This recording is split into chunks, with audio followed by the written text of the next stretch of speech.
शिमला जी सुबह सुबह अपना स्नान वगैरह करके अपने कमरे में माला फेर रही थी। मुंह पर तो जय श्री राम चल रहा था, पर मन में कुछ और ही। उनके कमरे का दरवाज़ा खुला हुआ था, इसलिए बार बार अपनी बहू विद्या को रसोई में आते जाते देख रही थी। लगता है कल रात वाली बात ही है, लेकिन बहू से पूछे कैसे। वो जब भी कुछ पूछती हैं तो विद्या बुरा मान जाती है। बहू जल्दी और एक की जगह दो सुना देती है, पर आज तो बात कुछ और ही है। अपनी परेशान बहू को देखकर शिमला जी से रहा नहीं जा रहा था। आखिरकार जब बिल्कुल बर्दाश्त नहीं हुआ तो अपनी माला को एक तरफ रख कर जैसे तैसे अपने शॉल को ठीक करते हुए सहारा लेकर खड़ी हुई और अपनी लाठी को टेकते हुए विद्या के पास जा पहुंची। तभी रसोई के दरवाजे पर पहुंची ही थी कि शिमला जी को देखते ही विद्या ने कहा, बस अम्मा जी, आपकी चाय तैयार हो गई है, अभी लेकर आती हूँ। आप अपने कमरे में बैठिए। क्यों ठंड में परेशान हो रही हैं? शिमला जी विद्या के मुंह से ये बात सुनकर बिल्कुल हैरान रह गईं। आज तक जिस बहू ने कभी चाय नाश्ते के लिए नहीं पूछा, आज वो अपनी मर्जी से अपनी सास के लिए चाय बना रही है। हर रोज़ तो जब तक सुबह 8 बजे तक घर में काम करने वाली कमली नहीं आ जाती, तब तक चाय नसीब नहीं होती। और आज 7 बजे ही पिछले 30 वर्षों में जो नहीं हुआ वो आज कैसे, आखिरकार क्यों? खैर, शिमला जी लाठी टेकते हुए वापस पलटकर अपने कमरे में आ गई। लाठी को एक तरफ रखकर अपने पलंग पर खुद को कंबल से ढककर बैठ गई। थोड़ी देर में विद्या शिमला जी की चाय लेकर उनके कमरे में आई। उन्हें उनकी चाय पकड़ाकर उनके पास ही अपनी चाय भी लेकर बैठ गई। आज तो सब कुछ नया ही हो रहा था। कभी बहू उनके पास बैठना पसंद भी नहीं करती थी और आज वे उनके साथ बैठकर चाय पी रही है। कमरे में बिल्कुल मौन पसरा हुआ था। ना शिमला जी कुछ कह रही थी, ना ही विद्या। कुछ देर मौन के बाद अचानक विद्या की आंखों से आंसू आ गए। शिमला जी ने अपने कांपते हुए हाथों से कप एक तरफ रखा और विद्या के हाथों पर हाथ रख कर बोली, क्या हुआ बहू, क्यों परेशान हो रही हो? अगर तुझे ठीक लगे तो बता मुझे, क्या पता तेरी समस्या का कोई रास्ता निकल आए। शिमला जी के इतने प्यार भरे स्पर्श से विद्या रुलाई फूट पड़ी। मुझे माफ़ कर दो अम्मा जी, मुझे माफ़ कर दो। जानती हूँ मैं आपके माफ़ी के काबिल नहीं हूँ, पर फिर भी मुझे माफ़ कर दो। शिमला जी ने उसके सर पे हाथ फेरते हुए कहा, अरे किस चीज़ की माफ़ी मांग रही है तू?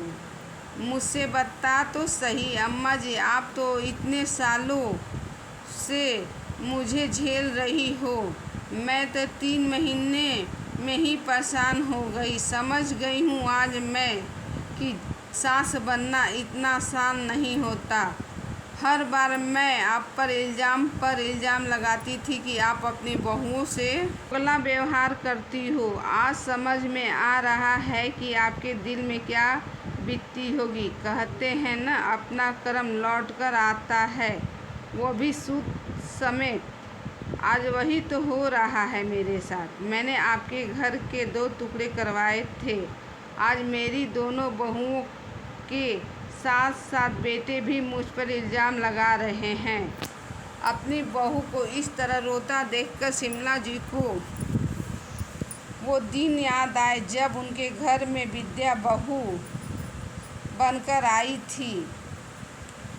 अमीर घराने की बेटी विद्या शुरू से ही नकचड़ी स्वभाव की थी। सीधे मुंह किसी से बात भी नहीं करती थी और ये बात विदा होकर आने के दूसरे दिन ही पता चल गई। यहाँ घर की खास रिश्तेदार महिलाएं सुबह कुल देवी के यहाँ जाने के लिए विद्या और उसके पति रमन का इंतज़ार कर रही थीं, पर अभी तक दोनों कमरे से बाहर नहीं निकले थे।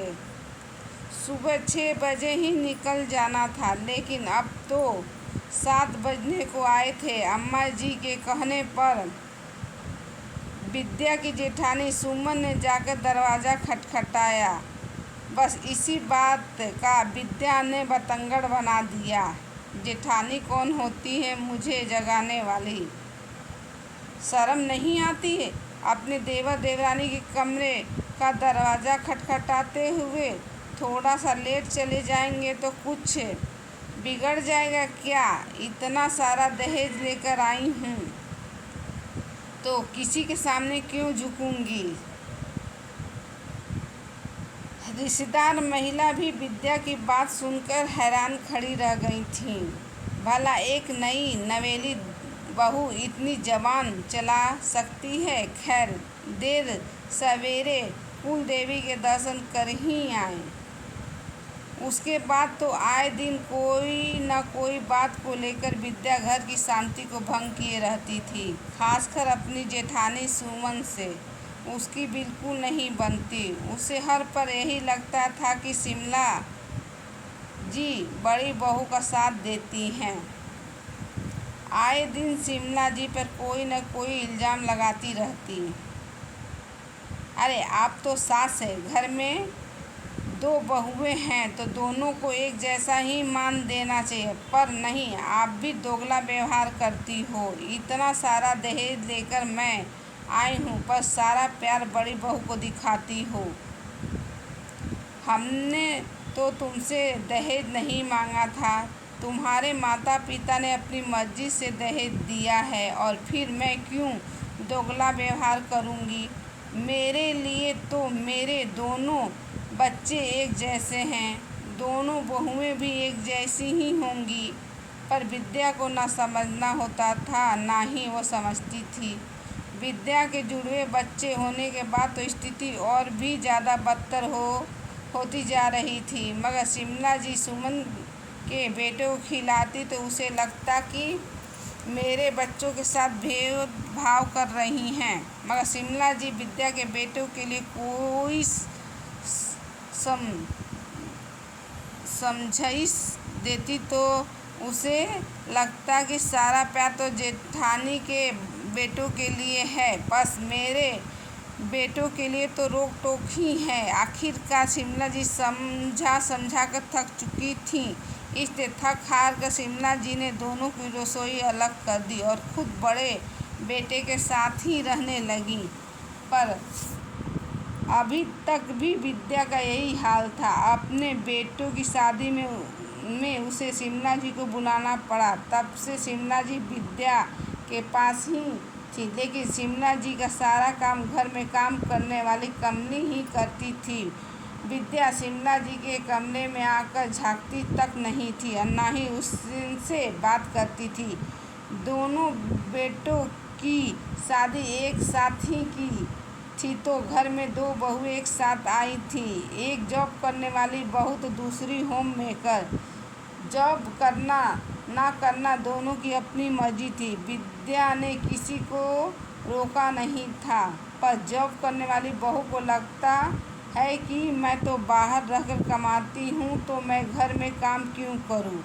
वही घर संभालने वाली बहू को यही लगता है कि दूसरी बहू तो बन ठन के निकल जाती, मैं क्या घर में नौकरानी हूँ। बस इसी बात को लेकर शादी के 15-20 दिन बाद ही दोनों में बहसबाजी शुरू हो गई। अब विद्या कुछ कहती तो बहुएं बात पकड़ लेती।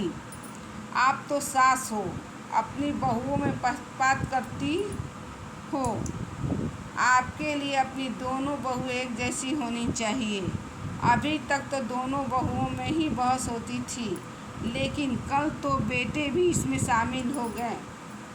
विद्या ने बीच बचाव करने की कोशिश की तो दोनों तरफ से विद्या पर इल्ज़ाम लगने लगे। जो कल घर में हो रहा है उसे देखकर विद्या को अपना किया याद आने लगा था। हालांकि शिमला जी ने भी रोकने की कोशिश की थी, पर जो अपनी सास की नहीं सुन रही वो दादी सास की क्या सुनती।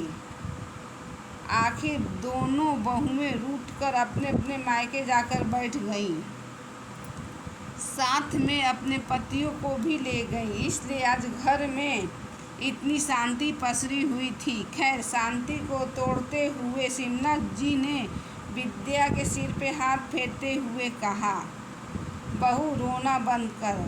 अब तुझे पता चल चुका है ना कि सास बनना आसान नहीं होता। आप गलत नहीं होते हो, बस सास नाम ही ऐसा है कि हर कोई आपको गलत ही समझता है। पीढ़ियों में अंतर आ जाता है, पर इस सोच में अंतर नहीं आता।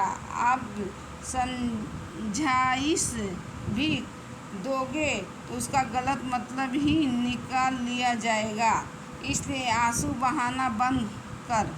शिमला जी की बातों से विद्या को काफ़ी संभल मिला। अपने आंसू पोंछते हुए बोली, पर अब क्या करूं? मुझे कुछ समझ में नहीं आ रहा है। शिमला जी ने मुस्कुराकर कहा, वही जो मैंने किया वही तू कर। जीने दे दोनों को अपनी ज़िंदगी। रिश्तों में दरार आए, इससे अच्छा है रसोई अलग कर दो।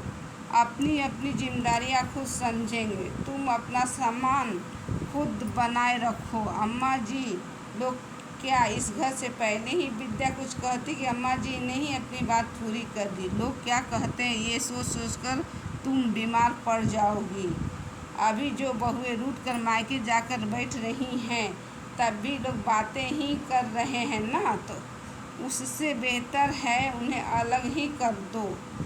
आखिर अम्मा जी की बात विद्या को जच गई और वो चल दी अपने बेटे बहू को फ़ोन करने। आखिरी निर्णय तो वो ले चुकी थी, अब उस पर अमल करना बाकी था। आखिर बेटों बहू को बुलाकर रसोई अलग कर दी गई। दोनों बेटों में से बड़े बेटे ने अपनी माँ के साथ रहना ही पसंद किया, वही दूसरा बेटा घर के दूसरे माले पर शिफ्ट हो गया। नमस्कार दोस्तों।